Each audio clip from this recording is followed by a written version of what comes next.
자, 이번 시간에는 지난 시간에 이어서 컨트롤러로 이 큐브들과 상호작용하는 기능을 한번 만들어 보도록 하겠습니다. 저희가 지난 시간에 만들어놨던 이 큐브들의 충돌 처리를 만들기 위해서 리지드 바디까지 추가를 했었고, 이 컨트롤러의 레프트에 있는 큐브를 삭제해서 이제는 이 컨트롤러로 상호작용할 준비를 만들어 놨어요.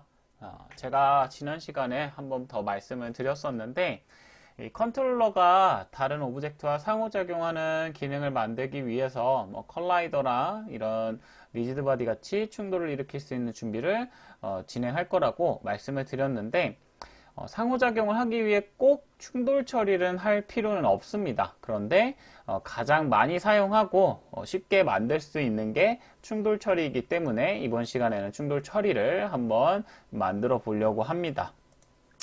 자, 우선은 한번 실행을 해서 제 컨트롤러들을 좀 확인을 해 볼게요. 자, 잠깐 충전 중이었는데 다시 켜서 확인을 해 볼게요. 자, 이제 보시면 컨트롤러에 있던 큐브가 없기 때문에 컨트롤러가 정상적으로 나오는 걸 확인할 수 있을 거고요. 자, 지금은 컨트롤러가 큐브에 닿더라도 별다른 현상이 일어나지 않습니다. 왜냐하면 컨트롤러에 따로 컬라이더가 있는 게 아니기 때문에 그냥 통과해서 지나가게 되는데, 우리가 원하는 거는 컨트롤러를 이렇게 큐브랑 닿아서 무언가 버튼을 눌렀을 때 그립 버튼을 쓰게 될 것 같아요. 그래서 그립 버튼을 눌렀을 때 이 큐브를 들어서 내 컨트롤러에 부착하는 기능을 좀 만들어 보고 싶은 거예요. 이런 걸 상호작용이라고 얘기를 합니다. 그래서 그 기능을 한번 만들어 볼 건데, 우선은 충돌 처리를 일으킬 수 있게 세팅을 해 보도록 하겠습니다. 자, 플레이를 종료하고, 자, 컨트롤러 레프트와 라이트 두 개를 다 선택을 해 주시고요. 오른쪽에 컴포넌트를 추가할 건데, 우선은 리지드 바디를 추가할 거고, 자, 이 스팀 VR behavior force는 잠깐 최소화 해둘게요. 자, 리지드 바디 추가하고 여기에 또 컬라이더를 추가해야 되는데, 어떤 컬라이더를 쓸지 좀 생각을 해보시면 좋은데, 저희가 쓰고 있는 이 바이브라는 컨트롤러의 모양이 조금 특이하게 생겼어요. 저는 보통 어떤 컨트롤러가 사용되냐에 따라서 좀 다르게 설정을 하는데, 잠깐 실행을 해보면 리지드 바디가 켜져 있어서 조금 이상할 건데, 자, 이게 리지드 바디가 켜져 있으면 그래비티가 계속 적용이 돼서 저 부분을 조금 수정해 줄 거예요. 자, 우선은 모양만 먼저 보자면, 자, 제 손이 검지가 이렇게 트리거 부분에 있고 엄지가 이렇게 트랙패드 쪽에 있다고 생각할게요. 그럼 제 손은 현재 이 트리거를 잡고 있는 이 검지보다 높게 올라가 있지 않아요. 근데 컨트롤러의 이 머리 부분이 이렇게 동그랗게 뭔가 UFO 같죠? 그래서 이 부분이 있기 때문에 무언가 집으려고 손을 뻗는다고 해도 실제로 제 주먹이 아니라 이 헤드 부분, 이 헤드 부분들이 무언가 오브젝트랑 이렇게 닿게 되는 거예요. 이런 식으로 아직 손은 닿지 않았지만 이 헤드 부분이 오브젝트랑 닿는 경우가 상당히 많습니다. 그래서 바이브를 가지고 컨텐츠를 개발하거나 체험시킬 때는 컬라이더가 이 헤드 부분에 연결이 되어 있어서 그 부분에 닿았을 때 충돌 처리를 일으키는 경우가 상당히 많아요. 그리고 저희도 그런 형태로 만들려고 하는데, 물론 컬라이더를 박스 컬라이더로 하셔도 크게 문제는 없지만 이 모양에 조금 어울릴 수 있도록 스피어 컬라이더를 한번 만들어 보려고 합니다. 자, 다시 종료를 하고, 자, 먼저 저희가 컬라이더를 적용을 시키기 전에 이 모델을 좀 보면서 적용을 시키고 싶어요. 그래서 우선 빛 큐브랑 레드 큐브, 블루 큐브, 그린 큐브를 다 비활성화 시키고, 플레인까지 이렇게 나머지 오브젝트들 다 비활성화 시킬게요. 자, 그리고 이 상태에서 지금 보면 기즈모가 조금 더 크게 보이는 것 같아요. 그래서 이 씬뷰에 있는 기즈모 탭에 3D 아이콘 크기를 조금 줄여볼게요. 자, 줄이고 이 상태에서 모델을 직접 불러올게요. 원래는 실행을 하면 이 컨트롤러 레프트와 라이트 안에 있는 이 모델이라는 오브젝트가 렌더링이 돼서 이렇게 보이게 되는데, 다시 실행을 끄게 되면 보이지 않게 돼요. 그래서 이 모델들을 좀 설정을 하려고 합니다. 미리 좀 모델 모양을 보고 싶어요. 그래서 각각 컨트롤러 레프트, 라이트 안에 있는 모델들을 설정을 할 건데, 이 모델 오버라이드라는 이 기능이 SteamVR 렌더 모델이라는 스크립트 안에 있습니다. 그래서 해당 변수에서 VR 컨트롤러 바이브 1.5 이렇게 되어 있네요. 1-5군요. 네, 이렇게 설정하면 이렇게 컨트롤러 모양이 나오게 돼요. 이런 식으로 나오게 되는데, 처음에 우리가 게임을 컨텐츠를 죄송해요, 엔진에서 플레이를 하기 전에는 이 카메라 리그 안에 있는 컨트롤러 레프트가 다 트랜스폼 위치 값이 000으로 설정되어 있기 때문에 이거를 위치를 변경을 조금 해줘서 각각 어떻게 생겼는지 볼 거예요. 자, 왼쪽이니까 어디죠? 네, 너무 머네요. 마이너스 0.1. 오른쪽이니까 0.1로 해서 조금씩 띄워줄 거고요. 자, 둘 다 모양은 똑같은데 무엇을 보려고 하냐? 여기에 컬라이더 모양을 한번 맞춰 보려고 하는 거예요. 그래서 이 컨트롤러 레프트, 라이트 둘 다 선택을 하고 컬라이더를 추가할 건데, 저는 스피어 컬라이더를 추가하려고 해요. 그 스피어 컬라이더를 추가해 줍니다. 자, 컬라이더가 컨트롤러보다 크죠? 그래서 이 크기를 조절을 할 건데 한 0.05 정도로 조절을 할 거예요. 자, 이렇게 조절하면, 자, 조금 심비를 크게 해서 봅시다. 자, 이 컬라이더가 현재 컨트롤러의 위쪽에 위치되어 있는 걸 보실 수 있어요. 이렇게 되어 있죠. 근데 제가 방금 테스트하면서 보여드렸지만 컬라이더가 이쪽 컨트롤러의 헤드 쪽에 있는 게 조금 더 사용자한테는 편하게 적용된다고 말씀드렸어요. 그 이유는 아무래도 이 컨트롤러의 상단, 여기 머리 부분이 오브젝트랑 먼저 닿기 때문에 여기에 닿았을 때 사용자는 무언가 조작하는 버튼을 누르게 될 거예요. 그래서 그러한 인지 구조에 좀 맞추기 위해서 이렇게 변경을 했습니다. 그래서 레프트와 라이트에 있는 이 컬라이더의 위치를 조금 변경해 볼 거예요. 자, 조금 내려서 마이너스 0.04 정도 맞추고 앞쪽도 조금 당겨보면 되겠죠. 자, 이렇게 맞추면 얼추 이 머리 부분에 위치하고 있는 걸 확인할 수 있습니다. 물론 컬라이더 크기를 조금 더 키우셔도 돼요. 그리고 위치도 마음껏 변경하셔도 되는데 얼추 이 크기보다 조금 더 크게 맞춰주시는 게 좋아요. 아무래도 이제 저희가 가상현실에서 게임을 즐기곤 있지만 실제로 현실에서 이렇게 플레이를 하고 있기 때문에 너무 이 컬라이더가 좁아서 잡는데 좀 과도한 움직임을 필요하다 보면 주변에 있는 사물이랑 부딪히는 경우도 상당히 많기 때문에 조금 이 컬라이더를 크기를 키워서 사용자가 바로 조작을 하더라도 쉽게 뭔가 상호작용을 일으킬 수 있게 만드시는 게 좋아요. 자, 이렇게 설정을 하고 리지드 바디에 그래비티를 꺼줄 거예요. 자, 체크 해제를 하고 여기에 키네매틱을 체크해서 중력이 적용되지 않도록. 원래는 이 컬라이더를 추가하고 리지드 바디에 그래비티가 켜져 있으면 한번 보여드릴게요.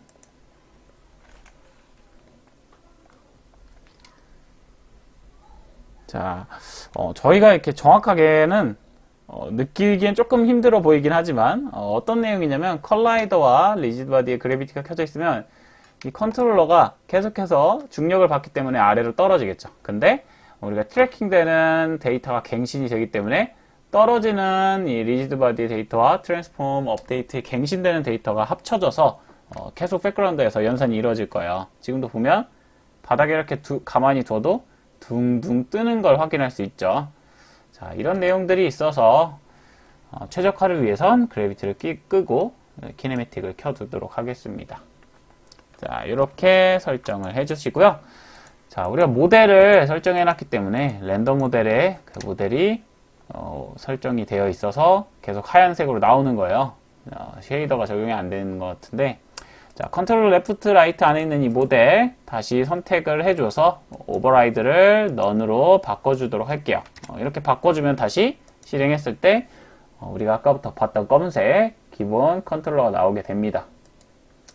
자, 이렇게 설정을 해주세요.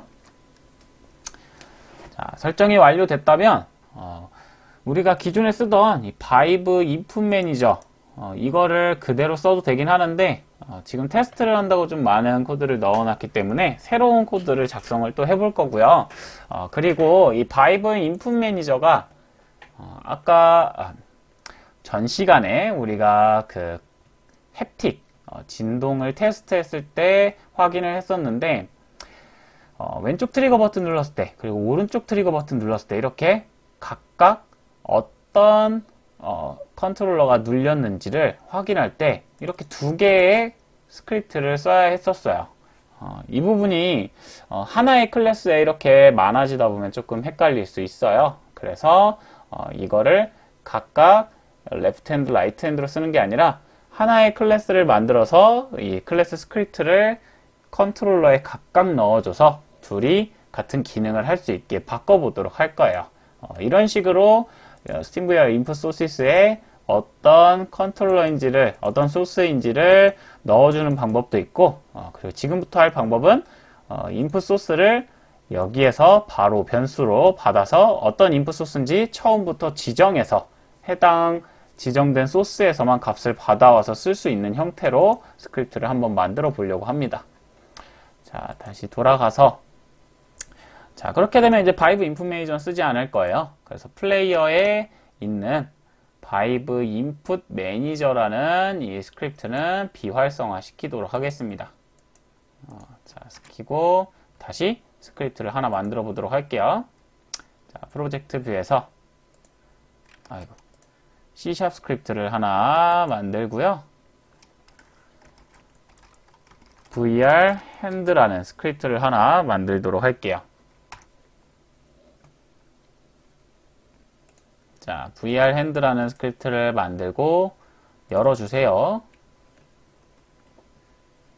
자, 다시 복습하는 생각으로 한번 더 진행을 해보면 좋을 것 같아요. 여러분들도 앞의 내용들로 충분하게 이해했을 거라고 저는 생각은 하지만 그래도 조금 내용들이 복잡하긴 했으니까 다시 한번 복습하는 생각으로 해봅시다.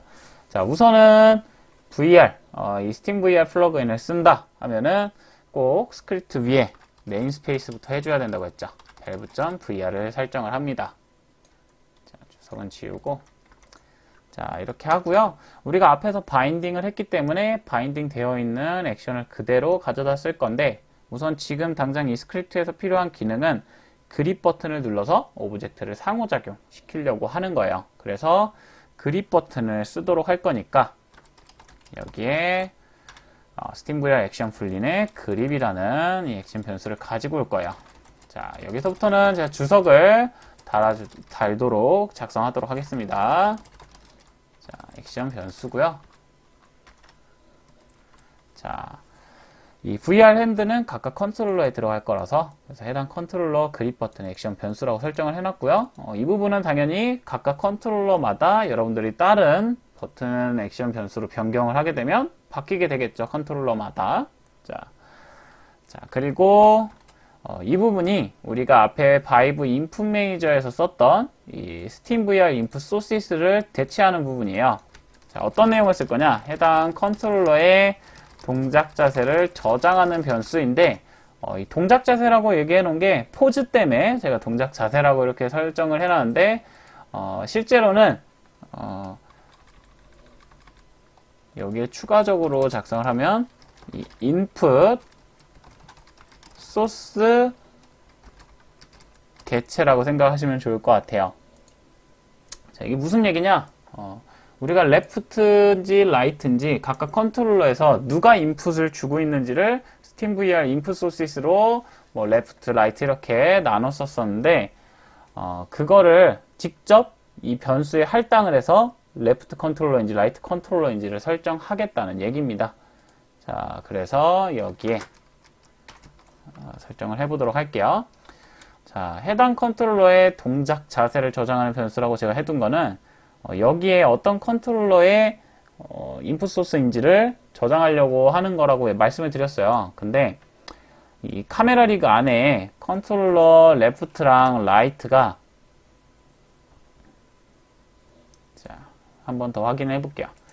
자, 보면 레프트랑 라이트에 어떤 인풋 소스인지를 표시하는 게 있다고 했죠. 그래서 레프트 핸드는 레프트 컨트롤러, 라이트 핸드는 라이트 컨트롤러고 각각 포즈 액션이 어느 액션 세트에 있는 포즈 액션인지 설정한다고 했는데, 자, 이 부분을 가지고 있는 스크립트가 SteamVR Behavior Pose라는 이 클래스입니다. 그래서 이 클래스를 가지고 오도록 할 건데, 아무래도 이름이 포즈다 보니까 동작 자세를 저장하는 변수라고 제가 설명을 해 놓은 겁니다. 자, 그래서 SteamVR Behavior Pose라고 변수를 하나 만들 거고요. 여기는 my hand라고 설정을 할게요. 자, 이렇게 설정을 하면 사용할 액션 변수, 그리고 우리가 동작할 해당 컨트롤러 인풋 소스를 저장하게 되는 겁니다. 자, 그리고 이제 나머지 상호작용하는 기능 스크립트를 작성할 거니까 그 내용들의 변수들을 한번 작성해 볼게요. 우선 트랜스폼 변수가 하나 필요하게 돼요. 처음에 오브젝트를 이 컨트롤러에 부착시킬 때 초기 위치값을 이 컨트롤러의 위치값으로 변경을 해줄 거라 그 내용 때문에 필요하게 될 거고요. 리지드 바디도 마찬가지로 처음 초기화하면서 이 리지드 바디는 이 컨트롤러랑 오브젝트가 부딪힐 거예요. 그리고 나서 상호작용이 일어나면서 이 오브젝트를 컨트롤러에 붙이게 되는데, 붙이고 나서 컨트롤러에서 다시 오브젝트가 떼어졌을 때, 이거는 이제 그 뒤에 만들 기능인데 오브젝트 픽업 뒤에 드랍 기능까지 같이 만들 거예요. 그래서 오브젝트를 컨트롤러에 붙였다가 다시 떼어졌을 때 그때는 이제 좀 자연스럽게 이동이 돼야 될 거예요. 여러분들이 그냥 단순하게 차일드화만 하고 다시 차일드화만 풀게 되면 오브젝트가 컨트롤러에 붙었다가 그냥 그 자리에서 뚝 떨어지는 기능이 만들어질 건데, 그런 기능이 아니라 실제 공간에서 우리 실제 현실에서 하는 것처럼 우리가 무언가 물체를 짚고 공중에 던지면 이게 올라가게 되는데, 근데 정확하게 얘기를 하면 제 손이 이 물체를 들고 위로 올라가는 힘과 손에서 물체를 던지는 힘을 두 개를 다 받아서 올라가게 되는 거겠죠. 그래서 마찬가지로 이 컨트롤러 안에 있는 리지드 바디를 이용해서 현재 컨트롤러가 움직이는 벨로시티 값을 저장해뒀다가 그거를 떼어졌을 때, 물체를 드랍할 때 그 힘을 그대로 연결해서 물체에도 똑같은 힘을 연결해 줄 수 있도록 만들기 위해서 해당 변수를 가지고 옵니다. 조금 설명이 길었는데 이 내용은 계속 만들면서 제가 설명을 드릴 거예요. 자, 그리고 이 컨트롤러와 부딪힌 오브젝트죠. 이 물체의 리지드 바디를 저장하는 변수를 하나 만들 거예요. 자, 이 내용은 리지드 바디, current 리지드 바디. 자, 이거는 왜 선언을 하냐? 우리가 물체를 누구를 잡고 있는지 알아야겠죠? 그리고 그 물체를 다시 뭔가 물리적인 힘을 가한다고 했기 때문에 게임 오브젝트로 봤더라도 다시 또 리지드 바디를 참조하고 이런 기능이 필요할 거라 그냥 처음부터 리지드 바디로 받아들이도록 하겠습니다. 자, 그리고 다음에는 동시에 부딪힌 오브젝트들의 리지드 바디를 저장하는 변수를 하나 만들도록 할 거예요.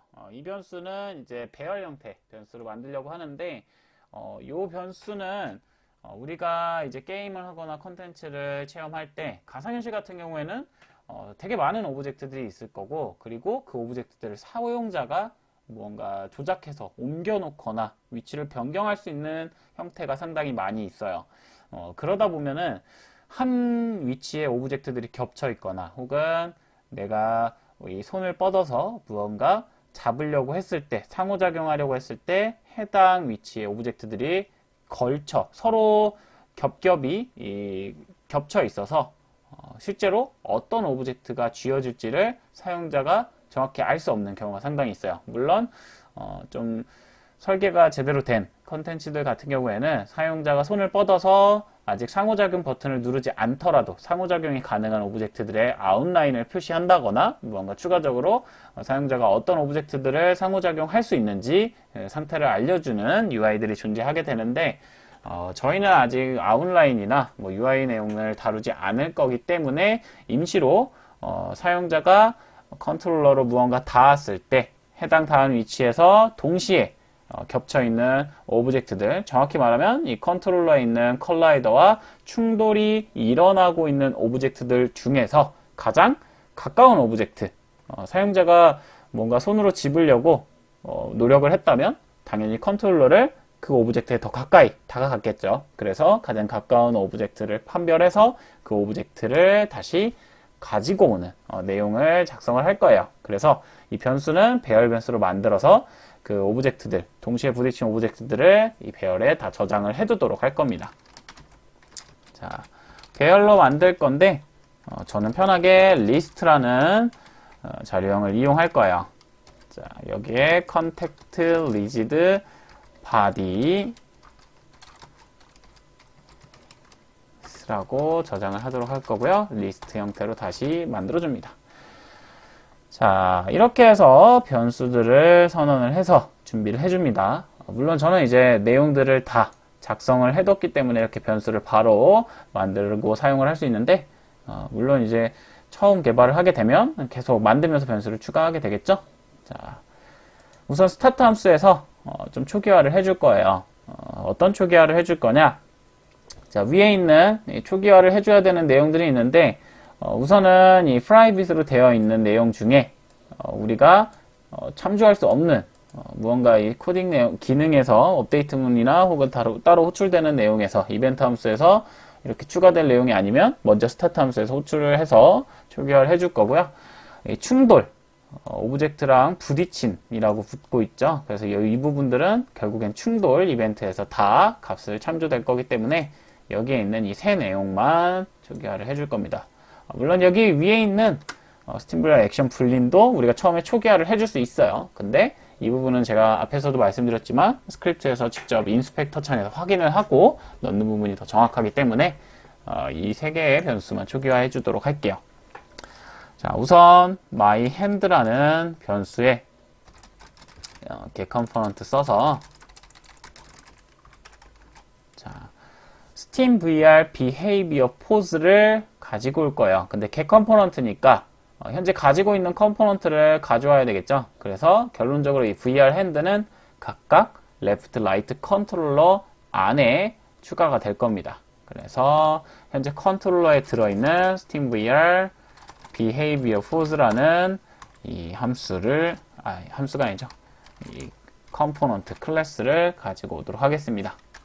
자, 마찬가지로 트랜스폼은 트랜스폼 가지고 오고요. 리지드 바디도 리지드 바디 가지고 옵니다. 자, 이렇게 가지고 오시고 자, 처음 초기화할 내용들은 다 준비가 됐어요. 그리고 났다면 이제 각각 뭔가 오브젝트를 집는 그리고 오브젝트를 다시 떨어뜨리는 기능들을 만들 거고요. 추가로 필요한 게 저희가 계속 부딪힌 쓰고 있죠? 이 충돌 처리와 관련되어 있는 이벤트 함수들을 좀 써보도록 하겠습니다. 먼저 이 충돌 처리 함수랑 그리고 우리가 사용할 픽업과 드랍 함수들을 만들어 두고 진행을 하도록 할게요.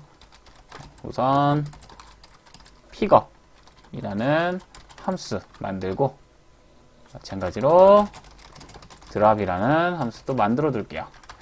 자, 그리고 충돌 처리도 일으킬 건데 충돌 처리는 여러분들이 많이 사용을 하고 계실 거예요. on collision enter, on trigger enter 여러 가지가 있는데 실제로 이 컨트롤러가 물리 충돌이 일어나게 되면 말 그대로 collision 충돌이 일어나게 되면 오브젝트를 상호작용하기 전에 컨트롤러가 닿으면 오브젝트를 밀어내게 돼요. 이 물리 충돌과 비물리 충돌에 대해서는 여러분들 유니티를 쓰면서 많이 알고 계실 거예요. 그래서 컬라이더가 트리거 체커가 되어 있거나 혹은 트리거 체크가 안 되어 있을 경우에 충돌이 어떻게 일어나는지 이 부분 한번 모르시는 분들은 찾아서 확인하시면 이게 어떤 충돌인지를 확인하실 수 있는데 저희는 컨트롤러가 물체를 뚫고 그냥 통과해서 들어가게 되고요. 그리고 물체랑 비물리 충돌이 일어나고 있는 와중에 우리가 무언가 조작을 하게 돼서 조건을 넣어두면 거기에서 이벤트를 받아서 사용할 수 있게 만들려고 해요. 그래서 우리는 on trigger enter, on trigger enter라는 비물리 충돌 함수를 이용하도록 할 거고요. 네. 그리고 on trigger exit라는 마찬가지로 비물리 충돌 함수를 이용하도록 하겠습니다. 자, 이렇게 함수들을 미리 만들어 두시면 우리가 어떤 기능을 만들 건지 좀 더 명확하게 제시를 하게 되기 때문에 좀 더 코딩을 하는데 편하게 될 겁니다. 자, 그리고 마지막으로 가장 마지막에 선언했던 이 변수, 동시에 부딪히는 오브젝트들을 판별하는 변수라고 했는데, 당연히 그럼 동시에 부딪히는 오브젝트들 중에 거리를 비교해서 누가 가장 가까운지를 판별하는 또 기능이 필요하게 되겠죠. 자, 가장 아래에 rigidbody라는 자료형을 반환해주는 get nearest rigid body라는 함수를 하나 만들도록 할게요. 자, 여기는 리턴되는, 반환되는 자료형을 만들 거예요. 왜냐면 동시에 부딪힌 오브젝트들 중에 가장 가까운 물체의 리지드 바디를 반환할 거예요. 물론 가장 가까운 오브젝트만 반환을 해줘도 되긴 하는데 결국에는 그 오브젝트를 반환시켜서 무언가 나중에 떨어뜨릴 때, 드랍할 때 리지드 바디를 다시 참조를 해줘서 우리가 벨로시티 값을 전달해 준다고 했어요. 그렇기 때문에 다시 또 get 컴포넌트를 쓸 바에는 그냥 처음부터 리지드 바디로 받아서 쓴다고 얘기를 했었어요.